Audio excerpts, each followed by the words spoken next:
ماں کے شکم سے ماں کی گود میں آنے کے بعد، بچے کے پیدا ہونے کے بعد، اس دنیا میں آنے کے بعد 5 ماہ کا بچہ بھی جانتا ہے کہ جب تک میں روؤں گا نہیں میرا کام نہیں بنے گا، جب تک میں چیخوں گا نہیں، چلاؤں گا نہیں، مجھے دودھ نہیں ملے گا۔ اللہ تعالیٰ نے 5 ماہ کے 2 ماہ کے بچے کو اتنی تو عقل دی ہے کہ 5 ماہ کا بچہ بھی جانتا ہے کہ رونے کے بغیر کسی بھی مسئلے کا حل نہیں ہے۔ بچے کو بھوک لگی، بچے نے رونا شروع کر دیا، ماں کچن میں بیٹھی کھانا بنا رہی ہے، کھانا چولہے پہ پک رہا ہے، چولہا جل رہا ہے۔ جیسے ہی ماں نے بچے کے رونے کی آواز سنی تو ماں کی ممتا نے ماں کو اٹھانے پر مجبور کر دیا۔ ماں کچن سے نکلی، سیدھا بچے کے پاس گئی۔ کھانا پک رہا ہے، چولہا جل رہا ہے، وہ پکتے پکتے کھانا جل گیا، ماں کو کوئی پرواہ نہیں۔ ماں نے بچے کو دودھ دیا، ماں نے بچے کو دیکھا، اور 5 ماہ کا بچہ بھی جانتا ہے جب تک میں روؤں گا نہیں، چیخوں گا، چلاؤں گا نہیں، میری ماں کی توجہ میری طرف نہیں ہوگی، میری ماں میری طرف متوجہ نہیں ہوگی، مجھے دیکھے گی نہیں، مجھے کھلائے گی نہیں، پلائے گی نہیں، مجھے محبت بھری نظروں سے نہیں دیکھے گی جب تک میں چیخوں گا نہیں۔ پتہ نہیں آج کل کے عقل مند بالغ عمر رسیدہ لوگ کیوں نہیں سمجھ پا رہے کہ رونے کے بغیر کوئی چارہ نہیں ہے، رونے کے بغیر کسی مسئلے کا حل نہیں ہے بھائیو۔ بچہ جب پیدا ہوتا ہے، جب اس دنیا میں آتا ہے، بچہ رو رو کر، چیخ چیخ کر اپنی ماں سے ہر بات منوا لیتا ہے، اپنی ماں سے ہر بات منوا لیتا ہے۔ ہم ایک لمحے کے لیے اپنے باطن پہ اتریں، ہم ایک لمحے کے لیے اپنے اندر اتریں اور سوچیں کہ بچہ دنیا میں آ کر رو رو کر اپنی ماں سے ہر بات منوا لیتا ہے۔ ہم عمر رسیدہ ہو کے رو رو کے اس اپنے رب سے، کریم رب سے، اپنے گناہوں کی بخشش بھی نہ کروا سکے، جو ایک ماں سے نہیں 70 ماں سے بھی زیادہ محبت کرنے والا ہے، جو ایک ماں سے نہیں 70 ماں سے بھی بڑھ کے محبت کرنے والا ہے۔ 5 ماہ کے بچے کی عقل کو بھی دیکھیں، اپنی عقل کو بھی دیکھیں۔ رونے پر، آنکھوں سے آنسو بہانے پر، خشیت پر 5 ماہ کے بچے کے مسئلے کا حل ہو سکتا ہے، اسے غذا مل سکتی ہے، اسے دودھ مل سکتا ہے، اس کی پیاس اور بھوک مٹ سکتی ہے۔ تم عمر رسیدہ ہو گئے ہو، کیا رونے اور چیخنے پر، خشیت الہی پر اللہ کی رحمت تمہاری طرف متوجہ کیوں نہیں ہو سکتی؟ ضرور ہو سکتی ہے۔ جوانوں، اس دنیا میں 3 طرح کے لوگ رہتے ہیں، اس دنیا میں 3 قسم کے لوگ رہتے ہیں۔ پہلے وہ لوگ جو اللہ کو مانتے ہیں، جو اللہ کو مانتے ہیں۔ دوسرے وہ لوگ جو اللہ کو ماننے کے ساتھ ساتھ اللہ کی بھی مانتے ہیں۔ تیسرے وہ لوگ جن کی اللہ مانتا ہے۔ پہلے وہ لوگ جو اللہ کو مانتے ہیں، دوسرے وہ لوگ جو اللہ کی مانتے ہیں، تیسرے وہ لوگ جن کی اللہ مانتا ہے۔ اب وہ لوگ کون سے ہیں جو صرف اللہ کو تو مانتے ہیں، اللہ کی نہیں مانتے؟ یہ وہ لوگ ہیں جو اللہ کو وحدہ لا شریک تو مانتے ہیں، اللہ کو خالق مانتے ہیں، مالک مانتے ہیں، روزی دینے والا مانتے ہیں، کائنات کا سب سے بڑا بادشاہوں کا بادشاہ مانتے ہیں، اللہ کو کسی کے ساتھ شریک نہیں کرتے۔ لیکن جب اللہ فرماتا ہے نماز پڑھو، کہتے ہیں یا اللہ ہم صرف تجھے مانتے ہیں، تیرے حکم کو نہیں مانتے ہیں۔ اللہ فرماتا ہے اپنے حلال مال میں سے زکوٰۃ نکالو، صدقہ نکالو، عشر نکالو، کہتے ہیں یا اللہ ہم تجھے تو مانتے ہیں مگر تیرے اس فرمان کو ہرگز نہیں مانتے۔ میرا اللہ فرماتا ہے حق بولو، سچ بولو، جھوٹ سے نفرت کرو، والدین کی عزت والی پگڑی خاک میں مت ملاؤ، والدین کا دل نہ دکھاؤ، والدین پر ظلم نہ کرو، اپنی فیملی پر، اپنی بیوی بچوں پر ظلم مت کرو، تلخ لہجہ نہ اپناؤ، بد اخلاقی مت کرو، آخرت کے لیے جلد از جلد کچھ اکٹھا کر لو۔ کہتے ہیں مالک ہم سب کچھ کرنے کو تیار ہیں، ہم تو صرف تجھے مانتے ہیں پر تیری نہیں مانتے، تیرے احکامات کی پیروی ہرگز نہیں کرتے۔ یہ وہ لوگ ہیں جو اللہ کو تو مانتے ہیں، اللہ کی نہیں مانتے۔ دوسرے وہ لوگ جو اللہ کو ماننے کے ساتھ ساتھ اللہ کی بھی مانتے ہیں۔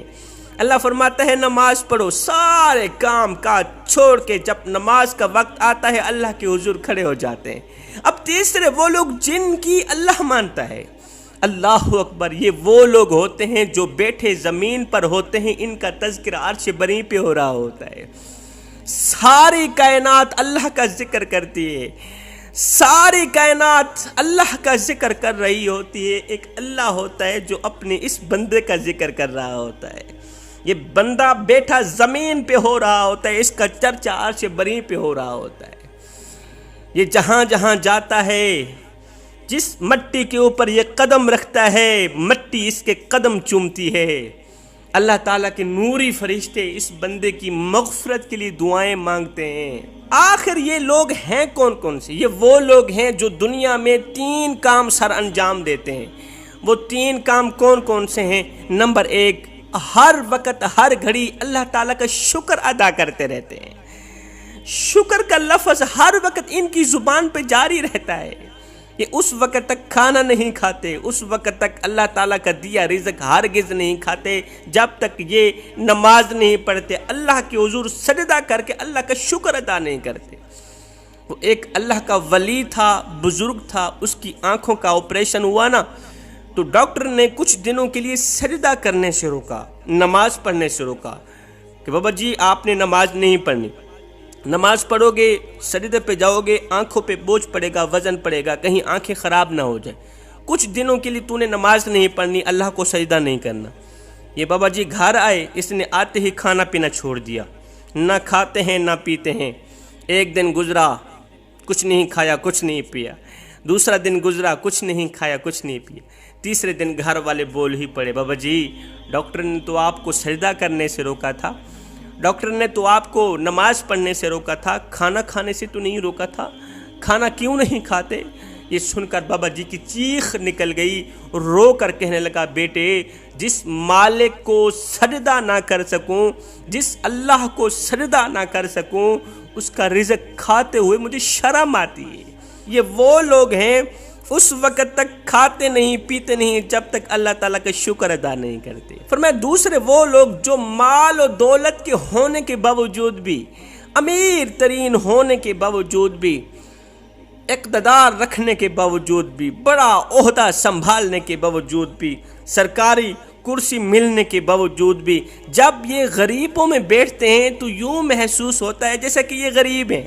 اس کا مطلب یہ نہیں کہ وہ اللہ تعالیٰ کی دی گئی نعمتوں کا چرچا نہیں کرتے، اچھا کھاتے نہیں، اچھا پیتے نہیں، اللہ تعالیٰ آپ کو رزق دے، آپ اچھا کھائیں، اچھا پئیں، اچھا پہنیں، تاکہ اللہ تعالیٰ کی دی گئی نعمتوں کا چرچا ہو۔ یہ عمل اللہ تعالیٰ کو بہت ہی زیادہ پسند ہے۔ غریبوں میں بیٹھ کے، غریبوں کی مجلس میں بیٹھ کے غریب ہونے کا مطلب یہ ہے کہ یہ اپنی دولت کی نمائش نہیں کرتے۔ میرے نبی نے فرمایا صحابہ کسی بیوہ عورت کے سامنے اپنی بیوی کی تعریف بیان نہ کرنا، کسی بیوہ عورت کے سامنے اپنی بیوی سے پیار نہ کرنا، اس سے بیوہ عورت کا دل دکھے گا۔ صحابہ کسی یتیم بچے کے سامنے اپنے بچے سے پیار نہ کرنا، اس سے یتیم بچے کا دل دکھے گا، اس کو مرا ہوا باپ یاد آئے۔ اور صحابہ کسی غریب کے سامنے اپنی دولت کی نمائش نہ کرنا، کسی غریب کے سامنے اپنے مال کی پیسوں کی نمائش نہ کرنا، اس سے غریب کا دل دکھے گا، وہ اللہ کے سامنے شکوہ کرنے پہ مجبور ہو جائے گا، یا اللہ اس میں کون سی ایسی خوبی تھی، تو نے اسے اتنے رزق سے نوازا کہ اس نے میرا جینا حرام کر دیا، میں نے کون سا ایسا گناہ کیا تھا کہ تو نے مجھے رسوا کر دیا، معاشرے میں ذلیل کر دیا۔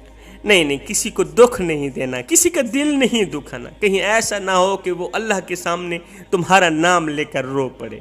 فرمایا تیسرے وہ لوگ جن کو بھوک نے ستایا ہوا ہوتا ہے، پیاس نے ستایا ہوا ہوتا ہے، مطلب ایک آدمی ہے اس کو پیاس نے ستایا ہوا، خوب ستایا ہوا ہے، وہ پانی کی تلاش میں نکلتا ہے، بھاگتا جاتا ہے، پانی کرتا، پانی کی تلاش میں نکلا، تلاش کرتے اب اسے یوں محسوس ہونے لگا ہے کہ اسی گھنٹے کے اندر اگر مجھے پانی نہ ملا تو میں مر جاؤں گا۔ اچانک اسے ایک کنواں نظر آتا ہے، وہ بڑی مشقت کے ساتھ، بڑی محنت کے ساتھ کنویں کے اندر ڈول لٹکاتا ہے، پانی نکالتا ہے۔ جیسے ہی پیاس بجھانے کے لیے پانی منہ پر لگاتا ہے تو تو اسے بھوکی ماں، پیاسی ماں اور پیاسا باپ یاد آ جاتا ہے۔ وہ پانی پیتا نہیں، وہی ڈول لے کے گھر کی طرف بھاگتا نظر آتا ہے۔ گھر جاتا ہے، پہلے بھوکی پیاسی ماں کو پانی پلاتا ہے، پھر پیاسے باپ کو پانی پلاتا ہے، ان کی پیاس بجھانے کے بعد اپنی پیاس بجھاتا ہے۔ اس طرح کے یہ وہ لوگ ہوتے ہیں جو بیٹھے زمین پر ہوتے ہیں، ان کا چرچا عرش بری پہ ہو رہا ہوتا ہے۔